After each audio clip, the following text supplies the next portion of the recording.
Eu queria convidar você a abrir sua Bíblia na segunda carta de Paulo a Timóteo.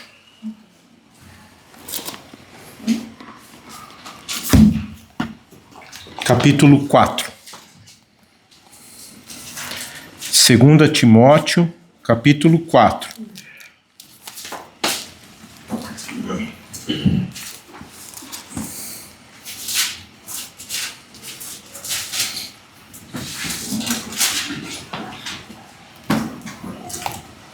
Nós vamos ler a partir do verso 6.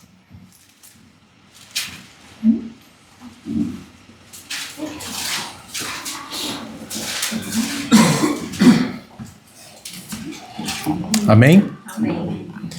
Porque eu já estou sendo oferecido por aspersão de sacrifício, e o tempo da minha partida está próximo. Combati o bom combate, acabei a carreira, guardei a fé. Desde agora a coroa da justiça me está guardada, a qual o Senhor, justo juiz, me dará naquele dia, e não somente a mim, mas também a todos os que amarem a sua vinda. Procura vir ter comigo depressa, porque Demas me desamparou, amando o presente século, e foi para a Tessalônica. Crescente para a Galácia e Tito para a Dalmácia. Só Lucas está comigo. Toma Marcos e traze-o contigo, porque me é muito útil para o ministério. Também enviei Tíquico a Éfeso. Quando vieres, traze a capa que deixei em Troade, em casa de Carpo, e os livros, principalmente os pergaminhos. Alexandre, o latoeiro, causou-me muitos males. O Senhor lhe pague segundo as suas obras. Tu, guarda-te também dele, porque resistiu muito às nossas palavras. Ninguém me assistiu na minha primeira defesa, antes todos me desampararam. Que isso não lhe seja imputado, mas o Senhor assistiu-me e fortaleceu-me, para que por mim fosse cumprida a pregação, e todos os gentios a ouvissem, e fiquei livre da boca do leão. E o Senhor me livrará de toda má obra, e guardar-me-á para o seu reino celestial, a quem seja glória para todos sempre. Amém. Amém. Senhor, nós queremos te agradecer nesta noite. Obrigado pela tua palavra, Senhor. Amém. Que nós possamos receber, Pai, da tua porção essa noite, Senhor. Eu quero pedir a ti, Senhor, tira todo o cansaço, tira toda a euforia, tira tudo aquilo que possa nos impedir de aprendermos da sua palavra, Senhor. Senhor, o Senhor nos ensina. E eu peço, nos ensina essa noite, Senhor. Nos educa, Senhor. Nos edifica, Senhor. E acima de tudo, Senhor, nos console, Senhor. Que bênção é sermos consolados pela sua palavra, Senhor. Em nome de Jesus, Pai. Senhor, entregue esse consolo para a Diene, Pai. Entregue esse consolo, Senhor, para a Laura, que está enferma. Entregue esse consolo para outros que não puderam estar aqui essa noite. Que a gente seja consolados, Pai. Em nome de Jesus, Pai. Amém. Amém, amados? Eu queria dar um tema para essa mensagem essa noite. Nós somos consolados para consolar. Amém? Que o Espírito Santo possa falar ao nosso coração. Amém? Se a gente parasse para prestar atenção, né? Paulo, ele escreveu esse trecho já a caminho da morte. Ele já estava sentenciado à morte. E nós sabemos como foi importante, porque se a gente lê lá no livro de Atos, se eu não me engano, capítulo 9, né, quando Ananias vai e recebe a visão vinda do Senhor e fala o ministério de Paulo específico, ele fala aqui exatamente que ele cumpriu, que Deus tinha chamado ele para ele ser um pregador para os gentios, né? E ele diz aqui, eu cumpri isso, né? Então, a primeira coisa assim que eu queria destacar essa noite, né? Como é importante a gente entender o nosso chamado. O Senhor tem nos chamado, tem nos dado palavras, né? Para nós sermos consoladores. E não só consoladores, mas também aqueles que anunciam, né, as virtudes do Senhor, né? E um outro detalhe importante, antes de eu prosseguir aqui, mas eu queria destacar, né? Por que Paulo estava condenado à morte, né? Ele foi condenado 2 vezes, né? Não sei se vocês se lembram. A primeira vez foram os judeus que entregaram ele para Crespo, né? E ele foi sendo julgado até que o último mandou ele para Roma. E chegou em Roma, ele transtornou lá e ganhou muitas vidas. E isso chegou ao coração do imperador, né? E ele foi preso como um malfeitor. Por isso que é a segunda condenação. E para essa condenação ele fala que ele não teve ninguém que o guardasse, que o protegesse, que o assistisse, né? E um outro detalhe, eu estava pesquisando, né? Logo depois que teve o grande incêndio de Roma, Nero colocou a culpa toda sobre os cristãos. Por causa que estava vendo, assim, o evangelho estava se expandindo, estava crescendo, Nero aproveitou isso para culpar os cristãos, e os cristãos foram mortos, foram de forma muito terrível, né? Então, assim, e Paulo está dizendo aqui que por isso que ele foi considerado como malfeitor pelos romanos, né? Porque ele estava pregando o evangelho, né?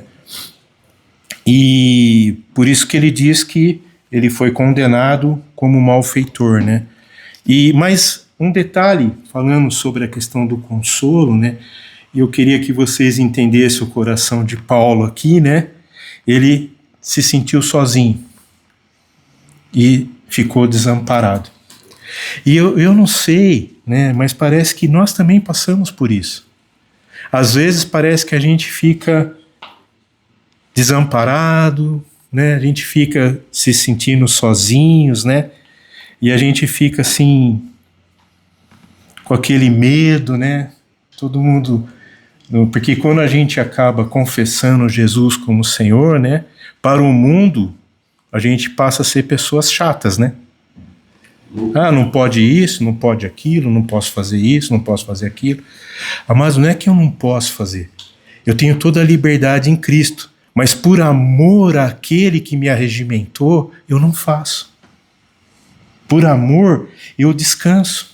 Então aquilo que antes era mal aos olhos do Senhor, hoje eu não faço mais.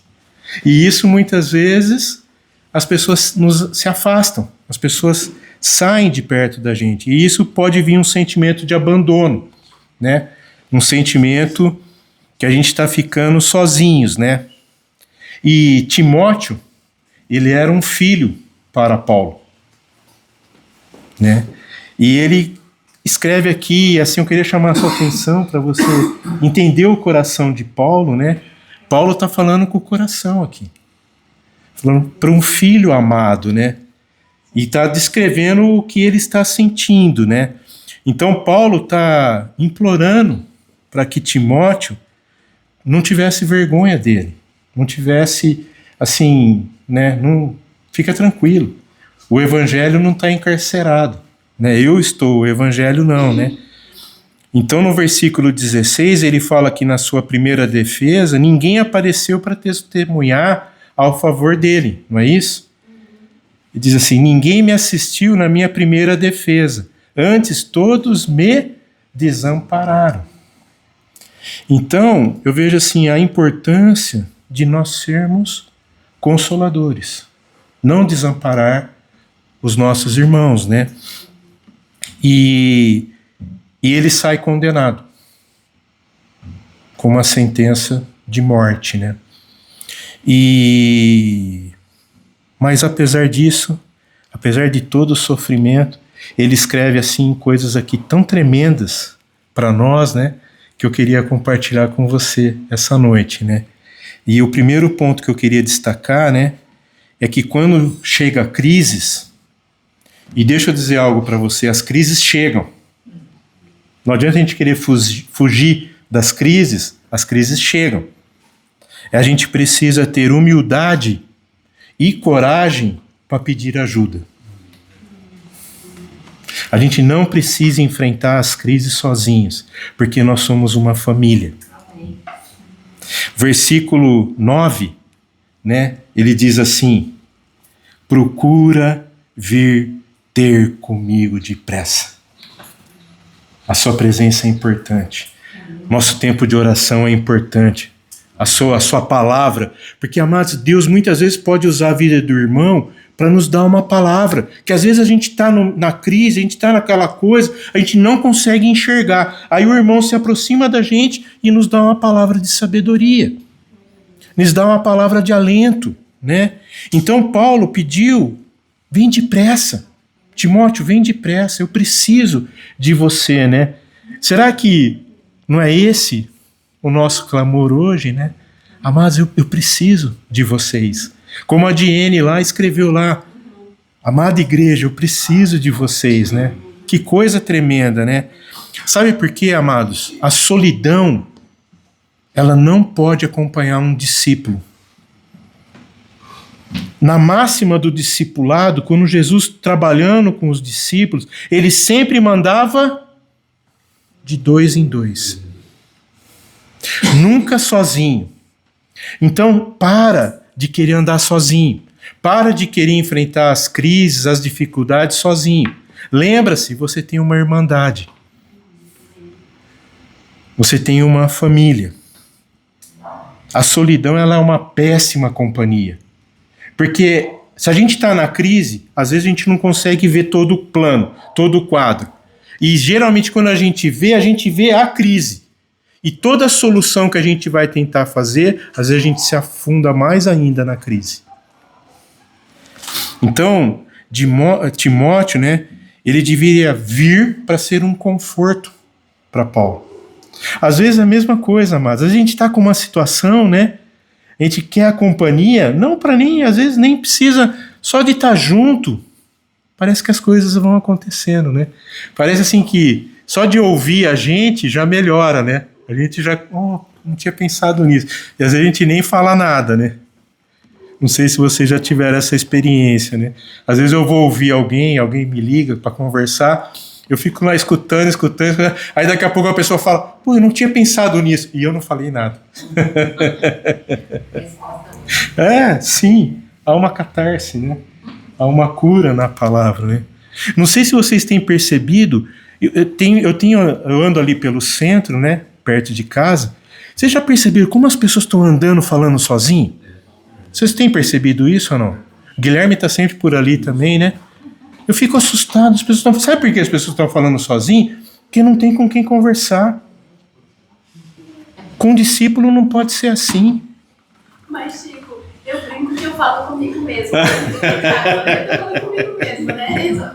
Daqui pra lá, eu tô falando comigo mesmo. Você não pode ficar discordando de si mesmo. Né? Aí é dureza, né?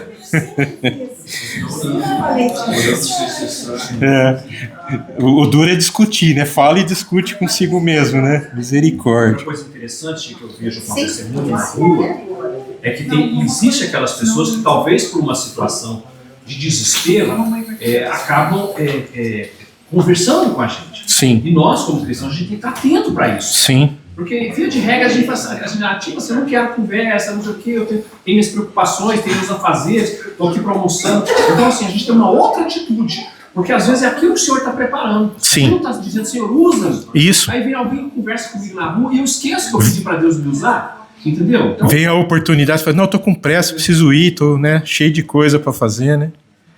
E uma coisa interessante, Guilherme, que deixa eu dizer uma verdade para vocês. Nós precisamos de amigos. Amém. O Senhor, quando Ele escolheu o reino, Ele criou um reino de amigos, alianças, compromisso, pessoas que nos confrontem no particular, porque é como diz o provérbio, né? O amigo verdadeiro é como o aço, né? Que para afiar ele precisa, né? E tem hora que precisa ser afiado, né? Então o amigo, só que tem uma diferença. O amigo, ele nos confronta no particular, mas ele nos defende no público. Porque o amigo chega e nos repreende no particular. Não precisa repreender no público. Isso é uma máxima. Pessoas para quem a gente tem liberdade de abrir o coração, confiar. Pessoas que estão conosco na alegria ou no choro. O Senhor tem permitido isso. Eu louvo a Deus por isso. Isso é a vida em comunidade, né? Mas tem um detalhe aqui. E aqui eu vejo algo que é a primeira coisa assim que precisa ser tratado, né? Porque se a gente olhar o exemplo de Paulo, ele não está se envergonhando de colocar as suas mazelas, as suas necessidades. Presta atenção, né? Porque para muitas pessoas pedir ajuda é uma demonstração de fraqueza. E isso é terrível. Porque Paulo, ele entendendo bem disso, ele fala, quando eu sou fraco, é que eu sou forte. Então, se eu nunca mostro a minha fragilidade, a minha fraqueza, quando que eu vou ver a força do Espírito agindo na minha vida? Você já parou para pensar nisso? Eu li certa vez um livro do Caio Fábio, para mim foi tirando um que ele fala de sentar, né, da psiquiatria de Deus, né, mas foi um livro pequenininho, o livro dele pequenininho, tinha um band-aid na capa, né, estava escrito assim, que bênção é poder dizer que está doendo. É uma alegria. Eu poder olhar para o meu irmão e dizer assim, está doendo, me ajuda. Está doendo. Então, mas uma questão que nós precisamos lutar contra, porque há nas nossas vidas crenças equivocadas, né, que deturpam o real significado do que é pedir ajuda.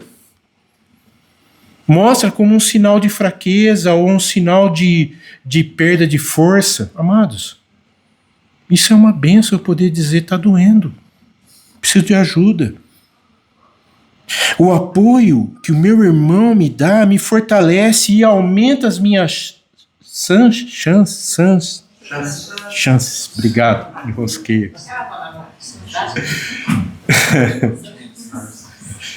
Chances, né? Aumenta as nossas chances de vencer os obstáculos. Lembra, a palavra é tremenda aquela, um cordão de 3 dobras não se rompe. Sabe por quê? Que quando eu estou com o meu irmão, tem uma terceira mão nos ajudando. Amém. Que é Cristo. Amém. Ele deixou uma promessa, que Ele não nos abandonará até a consumação do século, Ele está com a gente. Amém. E Ele nos confiou o Espírito Santo, o selo da promessa, para nos ajudar nos momentos difíceis. Então, quando a gente pede ajuda, a gente rompe com preconceito, com barreiras, com obstáculos que às vezes a gente traz da tradição. Ah, mas não era assim, nunca pedi ajuda. Amados, que coisa bênção, é pedir ajuda. Amém. A gente estabelece vínculos que são aliança, que nos fortalece. E a gente consegue entender que a gente nunca está sozinho. Porque a gente não só recebe ajuda, como também a gente passa a ajudar.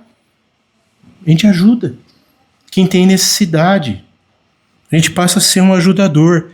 Quanto mais a gente é ajudado, mais a gente se fortalece para ajudar também. Por isso que eu falei o tema dessa mensagem, né?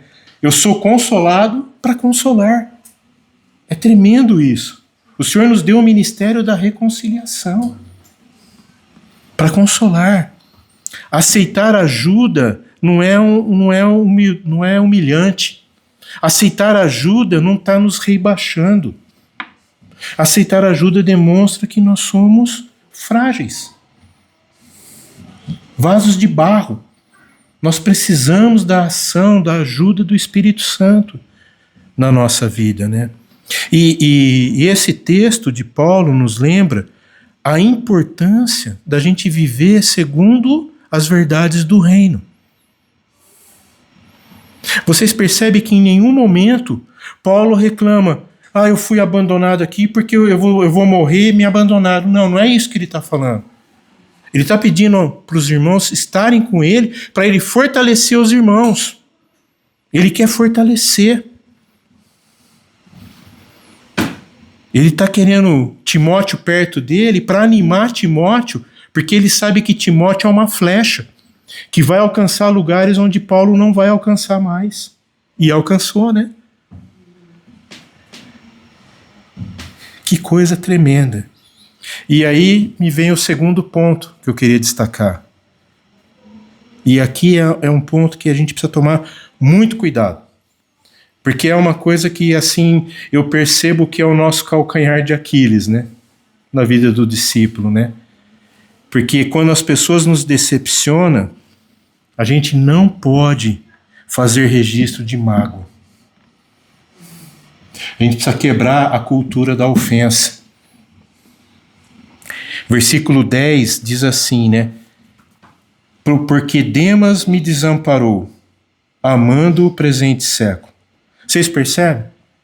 Olha por que nós precisamos estar nos ajudando uns aos outros. Porque o mundo está aí, querendo nos conquistar. Demas amou mais o mundo. Amou as coisas do mundo. Um discípulo que abandonou.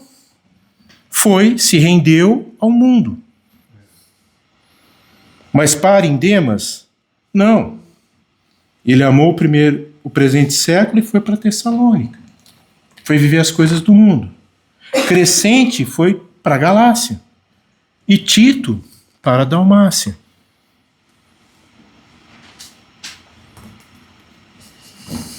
A questão aqui, amados, não é o que as pessoas estão fazendo com a gente. Porque as pessoas vão nos ofender, as pessoas vão nos magoar, as pessoas vão falar palavras que vão assim vir para nos depreciar. Mas como eu e você temos reagido? Essa é a pergunta. Como que nós temos reagido diante das provocações, dos desamparos, das perseguições? Eu sei, não é fácil. Não é fácil. Mas principalmente quando a gente está precisando de ajuda, né? E de que a gente mais espera, a pessoa nos abandona, né? Isso é difícil. Mas nutrir mágoa, a gente abre brechas perigosas na nossa vida. Porque se a gente parar e pensar, todos nós aqui, com certeza, em algum momento a gente já se decepcionou com alguém, certo? Tudo bem. Só que tem um detalhe que nós precisamos prestar atenção. Porque a decepção, ela faz parte dos relacionamentos. No dia a dia a gente tem muitas situações e às vezes a gente se decepciona. Sabe por que a gente se decepciona, amados? Não é porque, vamos pensar, tem uma pessoa que está perto com a gente, é iracunda, é sempre nervosa, é sempre brava. Não é a reação dela que nos decepciona. Sabe o que nos decepciona? É quando ela faz algo que a gente não está esperando. Aí isso pega. Poxa, mas eu não esperava isso de você. Não tem essa frase até que a gente fala? Até tu, Brutus. Não esperava isso de você. Realmente a gente não esperava. Mas as coisas acontecem. Como que a gente reage a essas situações? A gente precisa parar de se surpreender com o comportamento das pessoas. A gente precisa estar atento como eu reajo. Porque a minha reação diz como está o meu coração. Se o meu coração está centrado em Cristo, a gente reage como Paulo aqui. Porque ele diz aqui, né?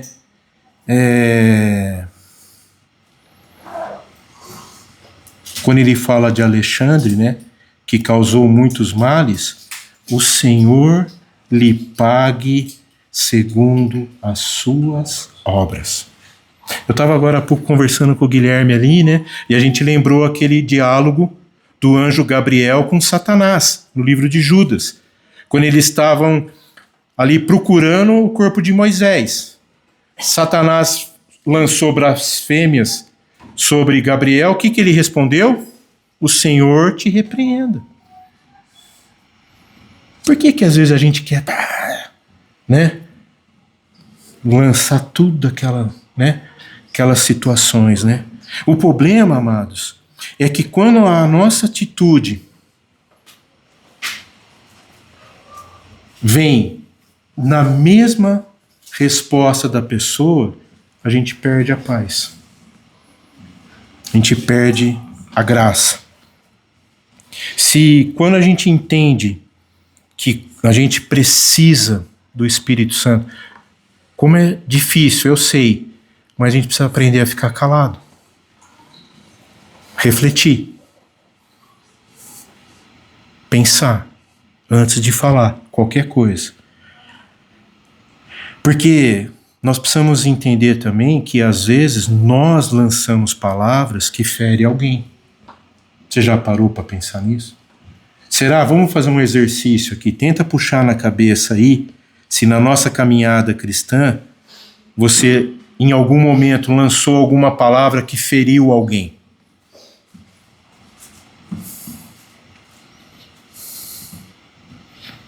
Se a gente pegar um exemplo aqui, é muito interessante quando ele diz aqui no versículo 11, só Lucas está comigo, mas toma Marcos e traze-o contigo, porque me é muito útil para o ministério. Vocês sabem o que aconteceu? Aqui esse Marcos é João Marcos, né? Que eles caminhavam, ele era um discípulo de Paulo, caminhava com Paulo. Só que num determinado momento, sabe o que aconteceu? Ele não quis ir, ele teve medo. Foi uma desavença tão grande que chegou a romper Paulo com Barnabé. Barnabé pegou João Marcos e foi, e Paulo seguiu com Silas. Houve uma separação de tão grande que foi a desavença. Então vocês percebem que nos relacionamentos acontece isso. Mas como a gente reage? Paulo está nos ensinando aqui. Quando ele trabalha, né, que ele não quis seguir com Paulo e Barnabé nas viagens, né, e Paulo rejeitou João Marcos, só que eu penso assim, as coisas foram trabalhando. Paulo foi trabalhando o ressentimento, foi trabalhando a mágoa, não deu espaço. Aí chegou num momento, ele fez o quê? Me traga Marcos, que é importante. É importante. Amados, deixa eu dizer uma coisa aqui interessante para você, né?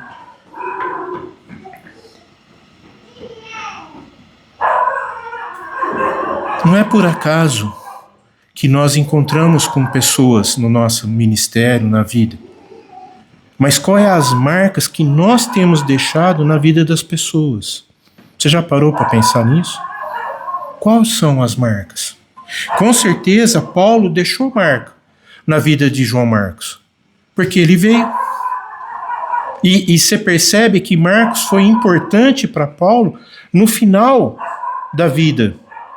Paulo não queria terminar a sua obra sem se acertar com João Marcos. E nós sabemos que Marcos foi o autor do Evangelho.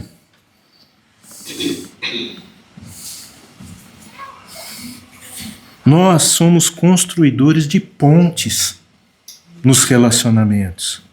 Pontes de reconciliação. Onde às vezes o inimigo quer cavar abismo que gira, né, faz aqueles buracos que impede a travessia, o Senhor nos chama para fazer pontes que religam os relacionamentos. Então nós precisamos entender que nós temos falhas, temos fraquezas, e nós precisamos reconhecer que nós precisamos uns dos outros. Amém, amados? Amém. Aí vem o terceiro ponto que eu queria destacar, né? Porque por mais dolorosa que seja a situação ou o problema que a gente esteja enfrentando, né? A gente nunca pode deixar de lado a palavra de Deus. Pensa bem. Eu não sei como você lê, né? Mas eu gosto de ler a Bíblia assim, pensando, né, Tânia? Me colocando na situação de Paulo, né? Eu estou sabendo que daqui 15 dias eu vou ser decapitado. Não me lembro como Paulo morreu de ponta cabeça, não lembro. Mas ia morrer. Decapitado. Tá. Vai passar na guilhotina. Misericórdia, Jesus. O que eu vou alimentar a minha alma? Olha o conselho que Paulo está dando para mim e para você aqui. Nenhum de nós aqui estamos sentenciados à morte. Estamos? Qual o conselho que Paulo está dando aqui? Olha só. Versículo 13. Quando vieres, traz João Marcos, né? Mas olha só. Quando vieres, traze a capa que eu deixei em Trode. Quer dizer, devia estar frio, né? Estava precisando da capa. Necessidades, amados. Nós temos necessidade. Paulo não era um super-homem. Ele era como eu e você. Nós temos necessidades. Me traz a capa, né? Que eu deixei na casa de Carpo. Me traz os meus livros. Mas, principalmente, o quê? O que eram os pergaminhos? A Bíblia. A Bíblia que eles tinham. Paulo queria terminar a vida com a palavra, se alimentando da palavra. O quanto eu e você temos nos alimentado da palavra. Mas eu vejo assim, como o inimigo nos nossos dias tem nos feito ser relapsos em relação à leitura da palavra, em relação a devocional, a conhecer a palavra. Conhecereis a verdade vos libertará. O meu povo perece porque lhe falta o conhecimento. Se a gente não conhece, a gente perece. Vamos ler ao contrário.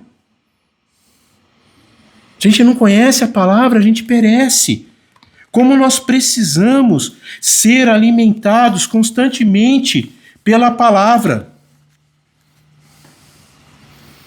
Paulo desejava gastar o seu último fôlego recebendo da palavra, lendo os pergaminhos, lendo os livros. Como que nós precisamos, amados, nos alimentar da palavra? Ele está nos ensinando como a gente precisa se apegar à palavra. E isso ser prática. Uma vida prática, dia a dia, eu ter meu tempo com a palavra.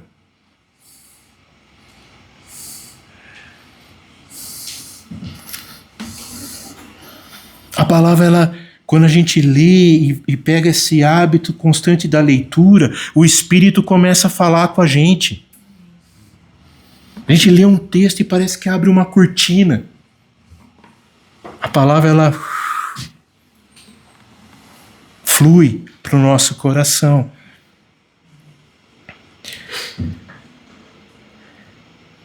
É como diz o texto lá de Colossenses 3, né? Verso 17. Diz assim: e tudo o que fizerdes, seja em palavra, seja em ação, façam em nome de Jesus, dando graças. Dando graças a Deus Pai por tudo.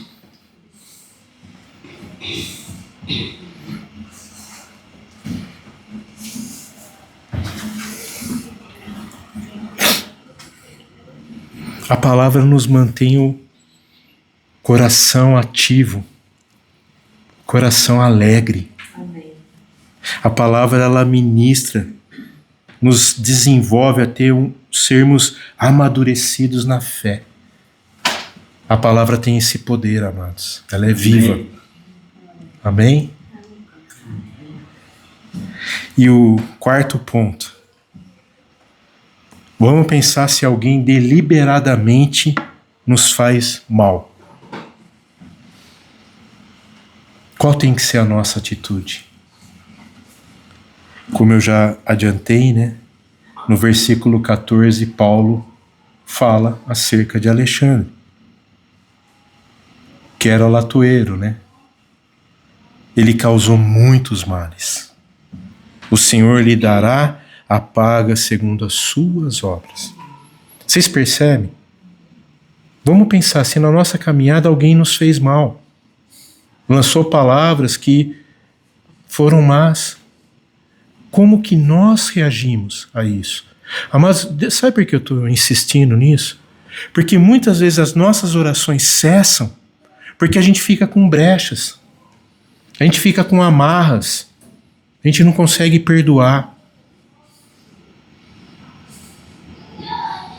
Eu estava num lugar esses dias atrás e uma pessoa entrou com a cara fechada, não conseguiu olhar para mim, eu querendo que olhasse para mim, chegar e dar um abraço e falar, ó, eu não tenho problema nenhum com você, mas a pessoa fechou a cara e ficou fechada. O tempo todo eu tentando olhar para ver, eu olhava, a pessoa abaixava a cabeça.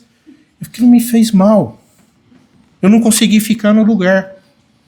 Me fez mal. Por quê? Porque eu não quero. Deus conhece meu coração. Eu não tenho. Eu quero paz. Eu não quero que amarras me prendam às bênçãos que Deus tem preparado. Como discípulos de Cristo, amados, nós não fomos chamados para fazer inimigos.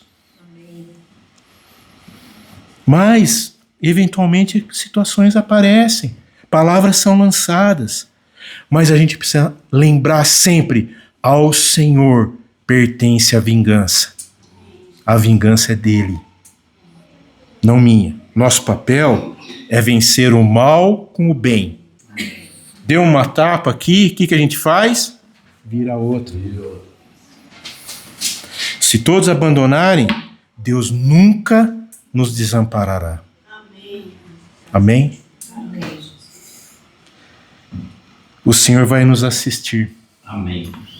Em todas as nossas fraquezas, em todas as nossas dificuldades. Assim como ele capacitou Paulo a enfrentar toda essa situação, porque ele tinha convicção que o Senhor estava com ele. Amém, queridos? Então, tem coisas assim que acontecem na nossa vida, né? E uma outra questão interessante, se a gente continuar lendo, eu parei no 18, né? Mas você vê, como eu falei, Paulo estava numa condição aqui que ele não ia ver mais pessoas. Vocês concordam? Aí ele diz assim, saúda a Prisca e a Áquila e a casa de Onesífero. Tem alguém aí que a filha está precisando pôr nome no neto, né? Aqui tem uns conselhos de nomes aqui, ó. Onesífero, Erasto, ficou em Coríntio, deixei Trófimo doente em Mileto, né? Procura vir antes do inverno, Eubulo, olha aí, Eubulo, lindo, hein? Prudente, Lino, Cláudia e todos os irmãos saúdam. O Senhor Jesus Cristo seja com o teu espírito e graça vos seja convosco. Amém. Amém, amados. Vocês percebem? Coração de Paulo, ele está nos ensinando. Então nós precisamos entender que o Senhor vai nos assistir, vai nos revestir de força. Ele conhece o nosso coração. Ele tem feito um investimento na minha vida e na tua vida. O Senhor tem nos dado graça, dons, capacidade de vencer essas situações, né? E como eu falei aqui, Paulo, ele tinha certeza que ele não ia ver mais essas pessoas. Mas o coração dele estava cheio de amor, de gratidão por essas pessoas. Manda mensagens minhas, né? Manda todo o meu afeto, né? Então eu penso, há coisas na nossa caminhada cristã que a gente não pode deixar para amanhã. Tem coisas que não dá para esperar. A gente precisa fazer depressa, reconciliar depressa, assistir depressa, ter o coração grato para que a gente possa ser abençoadores, né? Ser consoladores, né? Deixa eu dizer algo para você. Há visitas que não dá para esperar. Há um café da tarde que a gente não pode deixar para amanhã. Aquele café com broa, né? Aquela coisa gostosa, né? Pão quentinho, né? Passa na padaria, pega um pãozinho, ó, vim tomar um café. Chico, eu ouvi uma palavra que não tinha caído no meu coração, que era o seguinte: toda vez que uma pessoa chegar e pedir algo para você, você tendo e pede para ela, volta outra hora, isso é um pecado terrível. Porque a pessoa está precisando na hora. E você falar para ela voltar, imagina se ela está com fome. Imagina se ela vai suicidar e você não deu a palavra para ela, ou, assim, é terrível. Sim. Por isso que não deixa para amanhã o que você pode fazer hoje. Amém. Amém, queridos? Amém. Eu estou fazendo uma lista. Eu preciso fazer isso, preciso fazer aquilo. Então não se surpreenda se eu aparecer na sua casa lá com um pãozinho quente. Viu? Glória a Deus. O Senhor tem me incomodado em relação a isso. Amém, queridos? E eu queria concluir dizendo assim que a melhor maneira para a gente fechar brechas na nossa vida é entender que nós temos um coração de um consolador. Um coração de quem tem graça. Mas deixa eu dizer algo para você. Você tem graça na sua vida. A multiforme graça está sobre a minha e a tua vida. Para a gente ser bênção na vida das pessoas. Amém? Então, é possível, né, que Paulo ele tenha sido o obreiro que mais trabalhou. Né? Vamos pensar assim, né? Só que para um pouco e pensa. Quem foi Paulo se não houvesse um Ananias? Vocês lembram como que Saulo estava? Cego na casa de Simão.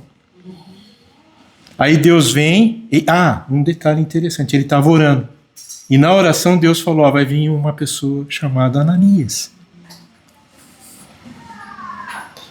Um outro nome que é para dar para as crianças, né? Ananias. Sabe qual que é o significado de Ananias? Deus presente. Amém. Olha que coisa linda, né? Mas pensa bem, Paulo está orando, pedindo, aí o Senhor revela, vai vir Ananias, vai vir aí. E vai te falar como você é importante. Só que Ananias estava lá na casa dele, né? Eu até fico pensando assim, uma coisa interessante, né? Ananias podia estar ocupado, fazendo um monte de coisa. Aí Deus vem e... Quer ver? Vamos abrir. Atos 9. Acho que é Atos 9.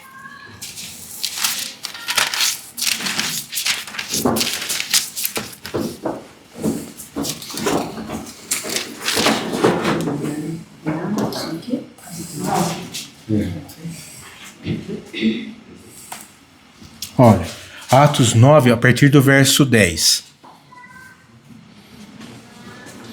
Atos 9, a partir do verso 10.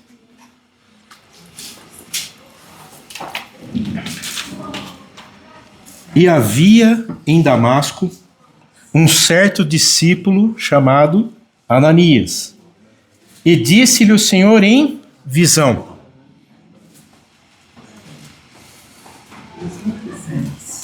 Ananias. E ele respondeu: eis-me aqui, Senhor.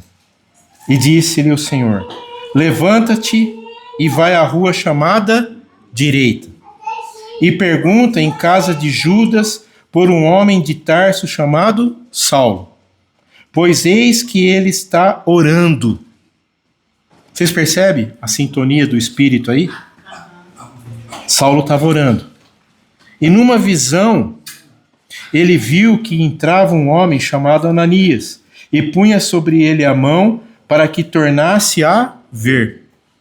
E respondeu Ananias: Senhor, por favor, esse homem aí é cruel, né? Pensa um pouco. Quem é o Saulo? Perseguidor. Então, quem é o Saulo na sua vida? Hein? Quem é o Saulo? Ouvi acerca desse homem, quantos males ele tem feito aos teus santos em Jerusalém. E aqui tem poder dos principais dos sacerdotes para prender a todos os que o invocam o teu nome.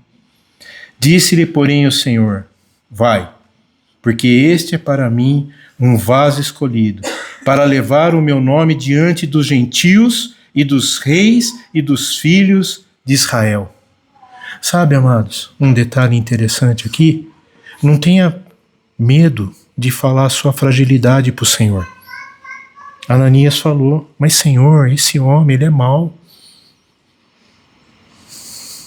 Só que tem um detalhe que eu queria te despertar essa noite, né?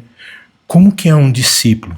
Primeiro, o Senhor não chama os desocupados.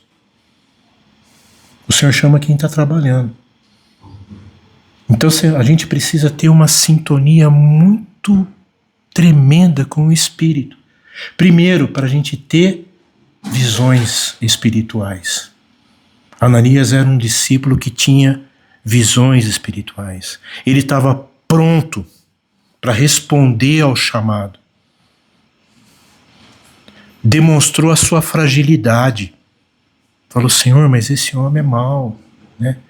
Só que foi obediente àquilo que o Senhor falou. E ao ponto tão tremendo, aí que eu falo como que a obediência gera maturidade espiritual, amados. Por quê? E eu lhe mostrarei, né, quanto deve padecer pelo meu nome. Vocês percebem? Nós lemos o final. Aqui está o princípio do ministério de Paulo. Em 2 Timóteo está o final. Combati o bom combate. Guardei a carreira. Não é isso? E Ananias foi, entrou na casa, impondo-lhes as mãos, disse: irmão Saulo. Já mudou tudo. Já mudou. Irmão.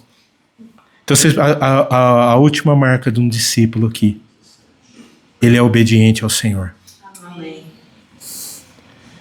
E fala com a autoridade que vem do Senhor, porque ele exerceu dom, impôs as mãos e Saulo foi curado, voltou a enxergar.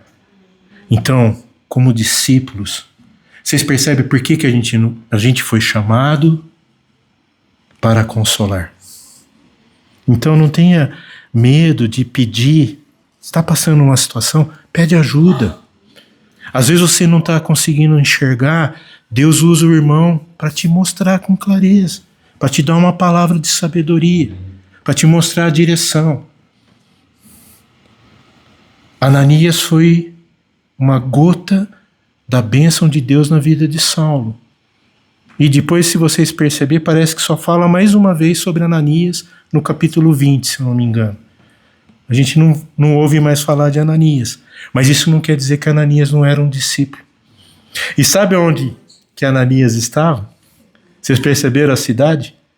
Havia um discípulo em Damasco. Então quer dizer, ele precisou ir até onde Paulo estava. Paulo estava a caminho de Damasco. Ele não chegou em Damasco.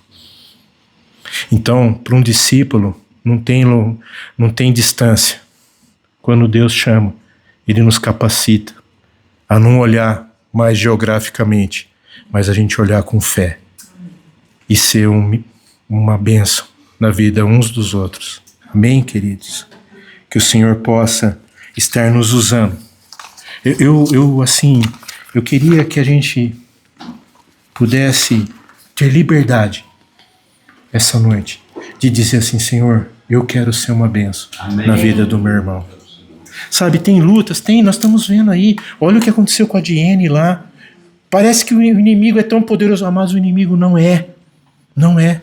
Quando a igreja se levanta, as portas do inferno tremem. Não é isso? Amém. As portas do inferno não prevalecerão contra a igreja. Clama, busca. Nós somos o corpo do Senhor. E hoje nós estamos encerrando um ciclo, né? É o último dia que nós estamos aqui. E eu queria que a gente pudesse orar, agradecendo ao Senhor. Não temos mágoa com os proprietários, somos gratos por tudo que eles permitiram a gente viver, como a Márcia disse há pouco aqui, né? Quantas alegrias, quantos almoços maravilhosos, batismos. Visitantes. Sim, nós tivemos aqui. Então, casamento, glória a Deus, né? Mas a gente vai continuar tendo. Amém. Num novo lugar, Amém. numa nova, né? Com novos vizinhos, novas situações. Então, assim, Deus é presente. Aonde quer que Ele nos leve, Ele tem promessas. Amém? De repente ele está nos levando para Damasco, né? Exato. É isso aí. A gente precisa estar sensível. A gente precisa estar sensível ao que o Espírito Santo quer fazer. Amém? Então, assim, muito obrigado, Senhor, por esse tempo que o Senhor permitiu aqui. Senhor, enfrentamos, Pai, a pandemia. Ficamos tanto tempo aqui, 2 anos quase, sem poder usar. É verdade, sim. Por causa de toda aquela situação, lockdown, questões. E o Senhor permitiu dias muito felizes aqui. É verdade. A fartura das frutas. Eu louvo o Senhor pelos abacates, pelos limões, pela jabuticaba, romã, até caqui, Senhor. Pai, eu louvo a Ti, Pai. Eu louvo a Ti, Pai, pela comunhão, pelos tempos que nós tivemos aqui. Mas aprove ao Senhor nos levar para um novo tempo, um novo espaço. E desde já nós queremos profetizar sobre essa nova casa, uma chuva de bênçãos do Senhor, graça do Senhor ali.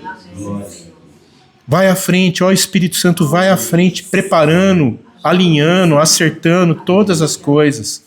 E que nós possamos, Pai, ser bênção ali na rua Sinésio, Senhor. Nós queremos ser uma bênção ali, como nós fomos uma bênção aqui na rua Monte Aprazível, Senhor. Com certeza, o Senhor vai nos fazer bênção. Por isso eu quero te agradecer, te louvar. E, Senhor, nos ajuda, Pai, a ter um coração consolador, Pai. Pai, tira todas as amarras. Senhor, eu rogo a Ti, fala ao nosso coração essa noite, Senhor. Ali no leito, quando a gente colocar nossa cabeça no travesseiro, nos traz a memória, Senhor. Aquilo que às vezes nos impede de ter visões ao Senhor, de entender os sonhos, os planos que o Senhor tem para nós, Pai. Todo impedimento caia por terra, Senhor. Nós queremos, Pai, ser ajudadores, ser consoladores, ser pessoas que olham para os necessitados e se compadece e se coloca na brecha, Senhor. Nos ajuda, Senhor. Em nome de Jesus, Pai. Eu quero te agradecer, Pai. Muito obrigado, Senhor, por todo esse tempo, Senhor. Por essa palavra, Senhor. E que nós possamos ser consoladores. Em nome de Jesus, Pai. Amém, Senhor. Chico, 2 situações interessantes que eu já vivi lá na novo espaço. Né? O dia que eu cheguei lá, e o Chico foi lá pro fundo, eu fiquei ali na frente, lá no corredor, mas veio um passarinho, até comentei com você, né? Um bem-te-vi, mas fez uma festa. Eu tirei uma foto dele. Sabe? Essa é a alegria, a festa que ele fez nos vendo ali. Eu falei, Deus, é do Senhor. E a outra coisa foi a seguinte: eu ouvi uma palavra de manhã sobre a multiplicação, né, dos peixes, dos pães e dos peixes. Ouvi aquilo pelo meu coração e tudo mais, e eu estava indo levar a massa lá para o Carlos. E aí aquilo tocou e me quebrantou, fiquei quebrantado, fiquei chorando, assim, sabe, eu e Deus, aquela unção, aquele negócio, e fui orando. Né? Cheguei lá, eu queria falar com o Carlos, não conseguia, eu chorava. O Carlos falou, o que aconteceu, cara? E cara, eu tive uma visão, aconteceu um negócio comigo, mas tão maravilhoso vindo para cá. Por quê? Porque a hora que eu estava descendo para ir pegar lá, para subir a Campos Salles, aquele, né, elevado, Deus já estava falando comigo disso tudo, né, da multiplicação, que se a gente tiver um pouquinho, ele multiplica. Né? Eu lembrando da tua palavra, que a gente vai comprar aquilo e tudo mais, né? E aí Deus fala, apareceu o Senhor, fechou o sinal, apareceu o Senhor, com 2 bonequinhos brincando, pedindo dinheiro. Né? E no carro da frente, ele começou a olhar para mim, veio assim, brincando, falando comigo dos bonequinhos, e eu olhei bem nos olhos, eu sempre tenho bolachinha para dar, porque eu não falo, eu não tenho nada para te dar, eu tenho e abençoo, né? E eu ia dar para ele as bolachinhas, mas Deus falou, dá o dinheiro que você tem na tua carteira. Eu peguei, eu tinha R$2 e dei para ele. Ele agradeceu, olhou para mim e disse, obrigado, irmão, que maravilha, Deus abençoe a sua vida com prosperidade e tudo mais. Aí ele pegou, foi lá na frente, falou pro cara, olha, ele me deu, levantou o dinheiro para os céus e glorificou a Deus, Chico. Eu falei, Senhor, multiplica na vida dele e na minha também. Né? Porque foi exatamente isso que o Senhor fez, levantou o pão e os peixinhos, né? Consagrou e multiplicou. E eu vi a mesma cena, sabe assim, nossa, aí eu fiquei... Aí virei uma água, né? Aí eu estava dissolvendo. Aí cheguei pro Carlos para entregar os negócios, eu não conseguia falar, não conseguia. O Cleiton, porque o Carlos é meu irmão, né? Em Cristo. Então ele falou, Cleiton, o que está fazendo? Eu falei, cara, eu vi isso, eu contei para ele, nós começamos nós dois glorificando a Deus, aquele negócio todo. Mas foi o dia inteiro, Chico. Então assim, eu vejo a mão de Deus ali, desde o início. Tudo bem, tem dificuldades, tem, glória a Deus, mas Deus cuida dos detalhes. Sim. Né? Mas Deus tem um propósito para nós. Sim. Né? Eu creio nisso. Amém. Eu também. Amém. Opa.